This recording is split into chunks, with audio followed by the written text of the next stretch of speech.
This subtopic and the topic of this conference absolutely captures, I think, some of the essence of what the College of Policing is about.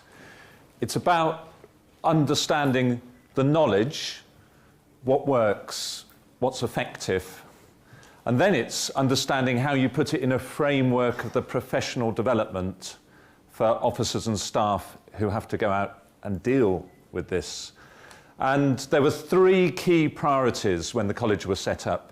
Amongst a number of priorities and a number of expectations, but three we defined early on were dealing with domestic abuse, child protection, and mental health.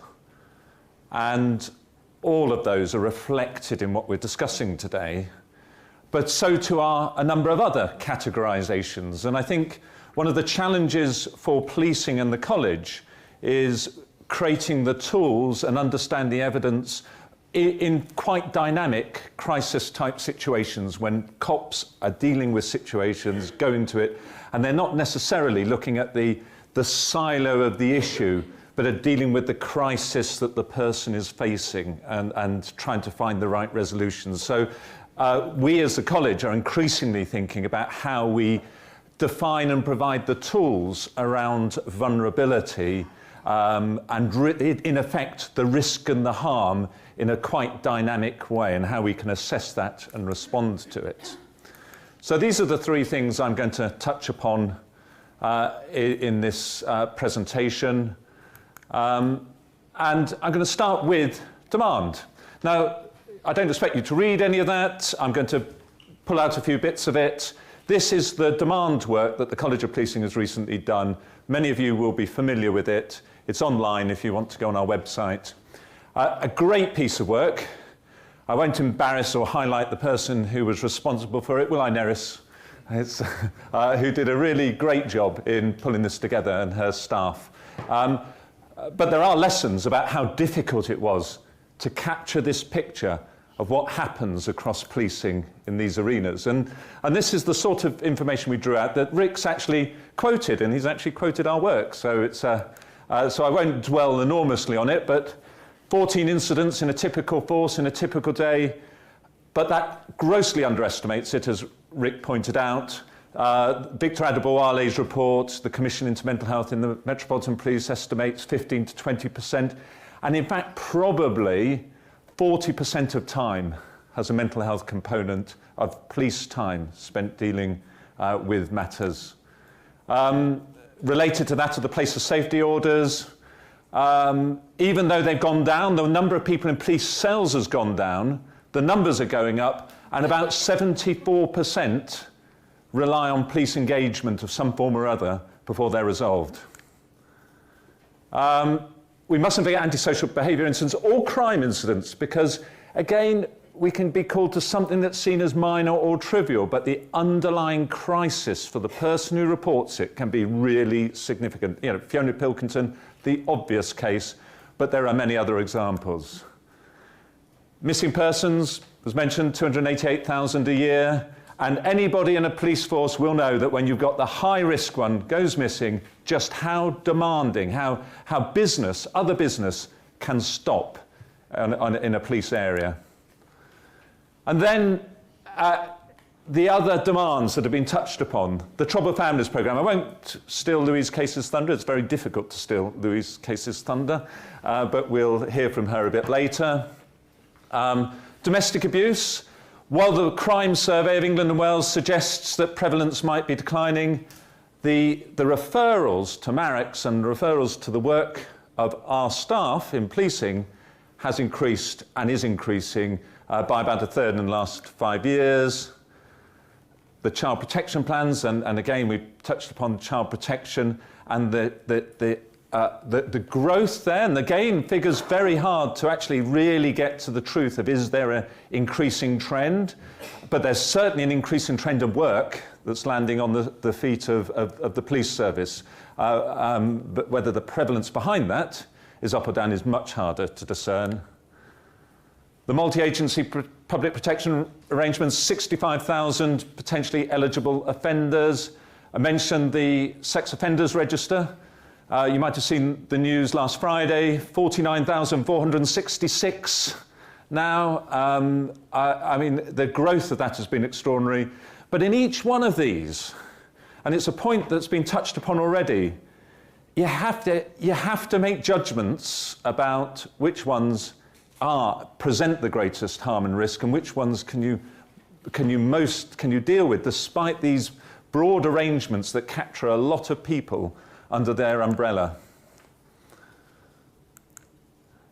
And then there's these other elements that have reached, some of them all a problem, and many of them hidden, although we've known, and cops do know about some of this, but it's sometimes when it's highlighted as a priority, we do respond, and we recognise the crisis felt by the victims here. About 10 to 13,000 potential victims here, according to Silverman's work for the Home Office. Female genital mutilation, 10,000 girls at high risk of potentially being victims. Now this is one that's really interesting. I think this is a hidden in plain sight one. I think domestic, not just institutional, but domestic elder abuse is something we simply don't know anything about, but there are indications in many of the calls. Sometimes a family dispute actually could be hiding stuff that's right under our nose. We don't know about it, and I just highlight it because I've been worried about it for years. I just sense there's something, and the victims die here, so they don't come back later on to tell us what's actually happened. But in terms of the crime against the elderly, there's some great work done. Operation Liberal, the distraction burglary, the rogue traders. There is some really interesting, strong work done across forces here about taking very vulnerable witnesses into court and achieving convictions even after death. And some outstanding stuff has been done. Crime has gone down here. But as I was discussing with some of my colleagues from Hertfordshire last night, actually there's an indication now that they're changing tactics, the offenders, and befriending. And so it's not the cold calling any longer, it's actually befriending in health centres and things, and then praying, which takes us back to the elder abuse. Suicide is an interesting one, related to mental health, obviously. But 5,900 suicides in the UK, 4,600 in England. That's coronial definitions, beyond all reasonable doubt. Those of you who deal with these things will know that there's actually a lot more attempts, very demanding on police time, not always, many of them never associated with the health services, but do, when it becomes a crisis, come to us. And here's one, I think, will come more to the police. 400 deaths in mental health institutions a year, even more in prisons of mentally unwell people. The reviews and the investigations into it, I think, are inadequate. I think potentially some of these will land, as medical negligence cases have done, on the feet of police in the future. Just a flag. So how well are we doing in this? How well are the police responding to the growth in demand? Again, our work on demand indicates that certainly it is a large chunk and it looks like it's growing, but the extent of growth is quite hard to measure. But nevertheless, any of you involved in it know that you are seeing and having to deal with a lot more of these. Well, do the trends tell us much? And here's some fairly positive trends, but of course, understanding it is quite difficult, because do we know our interventions are hitting the mark? That's always a challenge. And let's be honest, we've just, for this conference, the hate crime statistics are published, and they're going up, and in the publicity around it, there's a suggestion that actually they're going up because we are better dealing with it. Well, do we know that? We do know the causation crime survey shows it they're going down a bit. That indicates it may be going down a bit, but do we really know that what we're doing to get more recording is working? And then do we really know that what we're doing, say, around domestic abuse is potentially reducing the prevalence, which the crime survey also indicates? And of course, There's the unknown. You know, the crime survey is a useful indicator perhaps of where a core demand might be, but there's lots of these areas where we have no information to tell us what the core demand is in the first place. We don't know. We're driving in the dark to a certain extent with some of these categorizations and problems. And older offences, I don't call them historic. I do recognise some people feel unhappy about the term historic, but older offences, you know, something like, and I think 30% of women and 16% of men in their lifetime have been subject to domestic abuse. We don't get as much historic domestic abuse, but if we open the doors to that and we responded to that, just think of that demand and what that could look like. And then we've got to ask ourselves, well, the Crime Survey of England and Wales, I've alluded to it. What's it telling us? Certainly about the policing response. Not a lot, really. It tells us a lot about victimisation. Doesn't really tell us so much that can define about whether the police are doing well with vulnerable victims or not. And then there is wider research, and some of it's quite encouraging. This is the Care Quality Commission's report. The police, in fact, there were two specific questions where one was around the police, who has dealt with your crisis well? And the charities and third sector come up about 74%, police come up about 66%, A&E around 38%. You know, the police in a crisis, and it is our core competency, are seen as, by these service users as having been we've dealt with them well. When it comes to the empathy shown, we're a bit more in the middle, 50%, but again, fairly high against many of the actual mental health services. But then if you follow perhaps some of the reviews that HMIC might be doing, you might then want to go and slash your wrists, and it's and I think sometimes you've got to step away from this. You know, it's easy for us. You know, the information doesn't give you an absolute, it doesn't tell you exactly how you're doing, but you've got to step away from it and just ask ourselves, how do we think we're doing? What's our experience of what we're doing? And I think, yeah, there are indicators as professionals where we do see stuff that was wholly off the radar, wholly neglected 15 years ago, are right there now. Not always perhaps with the prominence or with the efficiency we might want, but there is greater priority, there is a greater focus when it's against our core competency, which is to a certain extent responding to the crisis. We actually do well. When we own the problem for longer, it starts to creak, and that is so much in the culture of policing, but we do recognise, and I think we should recognise, progress. We need to understand the progress, but recognise there's stuff, a lot still to do. And what do we need to do? Well, here's 4 headings. 3. That probably says something about my mental capacities. David Hunter, the Dean of the School of Public Health at Harvard, has identified these in public health. And I think they are very applicable also to the work in policing. One is, you know, we need evidence and we need to understand the evidence, very much the core, as I said, of what the college is around.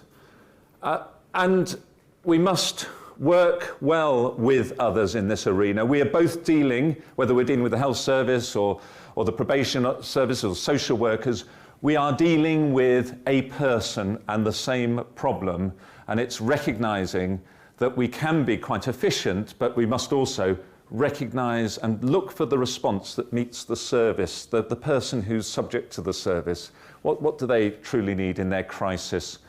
There's understanding equity, and David talked about this, understanding the importance of procedural justice. Core also to policing, core to health.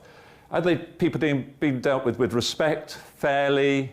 Have they been listened to? Really core elements, and we know it from the evidence, critical to police encounters as well. And empathy. You know, is it empathy? You know, there's a lot of talk in the literature about hard empathy, but it's being empathic, recognising the antennae should need to go up when the right signals are being given. And we know, for example, domestic abuse, that when somebody calls you for the first time, actually, there's some really interesting questions to be asked by cops at that point. And in that context, I've talked about developing our knowledge of what works. There's been quite a lot of talk about our judgment of risk from Mike. Really important, this. We do need to understand how we are making risk-based judgments and assessing it. But just as Mike said, there is no magic bullet here.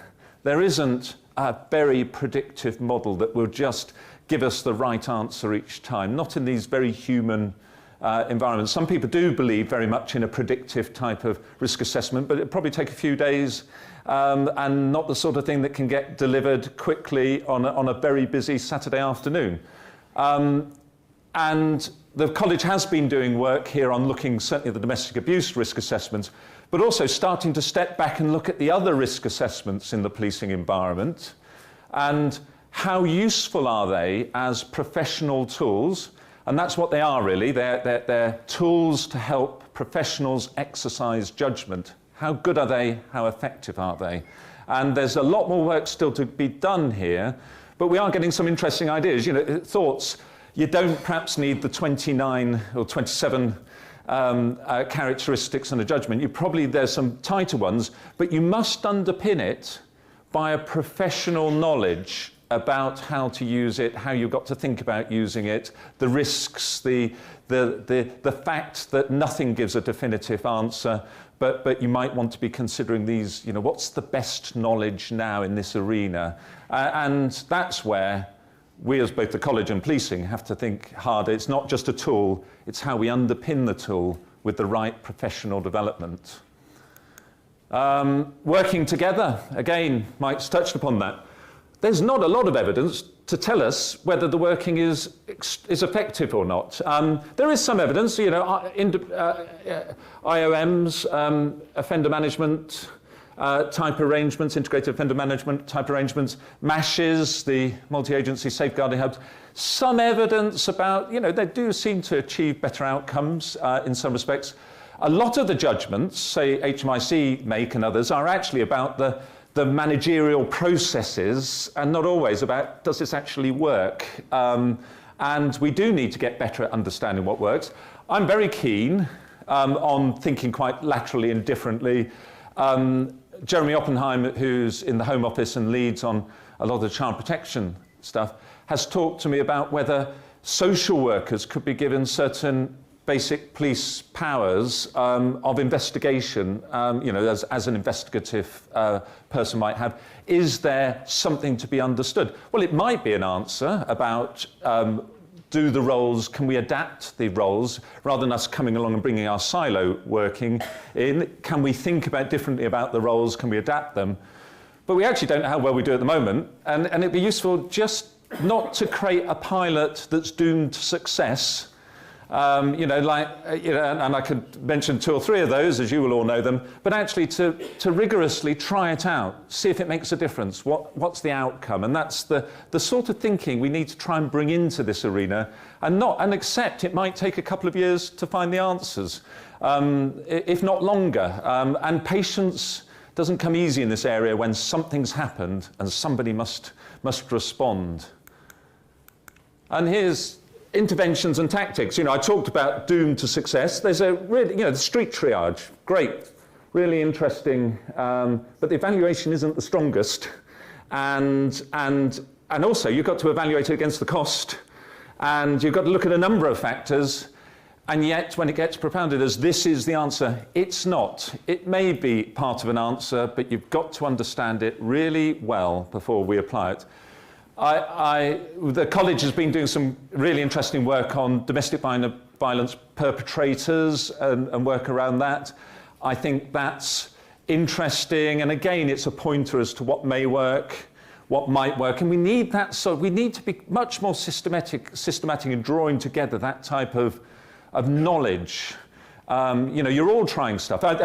Hertfordshire, I've been really impressed with some of their tagging work that they've been trying, and across the country, because the electronics is working, and they don't go with the Ministry of Justice contract because it's such a difficult one to operate. So people have been buying their own kit, working with different companies, and doing different types of tagging of offenders. And this is with volunteers, offenders who volunteer because they're worried about their offending. Well, what are we learning from that? Great, interesting tactics. We need to be saying, really working at what's going on out there and does it work? And there's a picture there of the body-worn camera. Again, you know, the evidence from the College of Policing work is that it will improve outcomes in domestic abuse cases. There are anxieties from professionals, though, that it will reduce trust and that it will not work as effectively in terms of building that empathy that you might need at the scene. Well, we need to check it out then. We need to test it. We need to try that and have that and work on that. So there's a lot to be done. There's big gaps in what works, big gaps. But there's exciting territory to go into, and many of you are well positioned to actually be the people who could do some of that research and develop the knowledge base for all in the longer term. And then my final point is about development of the staff and the leadership that gets applied. CPD, continuing professional development. The college is embarking on a journey where all officers and some staff will have their own CPD arrangements, but we will develop a framework of continuing professional development. That's not just your e-learning. That has, you know, we've got to be thinking, what's it mean in this arena? How do we get people to understand the right elements of the evidence base, what works? How do they stay up to date? It's not a strength of policing. Currently, CPD and training development, we've got a long way to go here, as you will all know. And we do put people straight into dealing with these very vulnerable areas of business with no preparation. That still happens. We've really got to tackle that and recognise that there is a level of expertise and knowledge required in some of this. That's why accreditation, we're looking to try out in child protection the concept of a licence to practice. In effect, we have it for detectives, but this is a more specialised area, and we do believe that we need to test what that could look like. Recognising one of the strengths of policing is the police's ability to move across boundaries, to deploy widely, but in some areas, you know, and this is certainly those back at the ranch overseeing the work, we must expect a level of more detailed, expert, in inverted commas, knowledge that is consistent across policing. And culture, you know, the famous Druckner quote, culture eats strategy for breakfast, and there is something in this. The leadership is critical, absolutely critical in setting the tone, recognising the challenges that are out there, but setting the tone and drawing a line at times. So, you know, one of the things I do believe is that police, I go very much with Arnon Bittner's theory of policing, you know, that something is happening now that shouldn't be, and somebody should do something about it now. And for me, that crisis, that immediate management of stuff is an important element of policing. I think we do need to ask ourselves whether we're picking up some of the older stuff in the right way and managing it. And you noticed on the previous slide, I did have the Truth and Reconciliation Commission logo up for South Africa. I think we should explore what the evidence tells us about alternative methods and approaches for managing things that have happened a long time ago, but have affected the victim over many years, but isn't an immediate crisis and doesn't present an immediate harm. And I do think we need to be more thoughtful about where we draw a boundary about what we apply. And that fits to culture, because we've got to work with the best of police culture as well as challenge the worst. And my final point is takes us back to the demand. slide right at the start. What was fairly shocking, actually, about that exercise was how little our senior managers and leaders in the organisations often knew about what was happening under their nose, what the demands and pinch points was of the were within the business. And still a number, if we were to repeat the exercise, we would still have to go to only a few forces to get certain bits of data because we don't get it from everyone. Now, it's not that everyone should become data obsessed, but if you're managing high risk, tricky areas of business, you've got to know the flow of what's happening, and you have to know what your business actually looks like. And one of the CPD, my view for anybody in a senior role, is to go and spend a day with some of the multi-agency teams and really see how they're working. Are they sharing data, and why not? And challenge and debate those things. And that's the type of management and leadership that is required here. It's not the specialist, it's core. Dealing with vulnerability is core to our business, and we must take that seriously. Questions?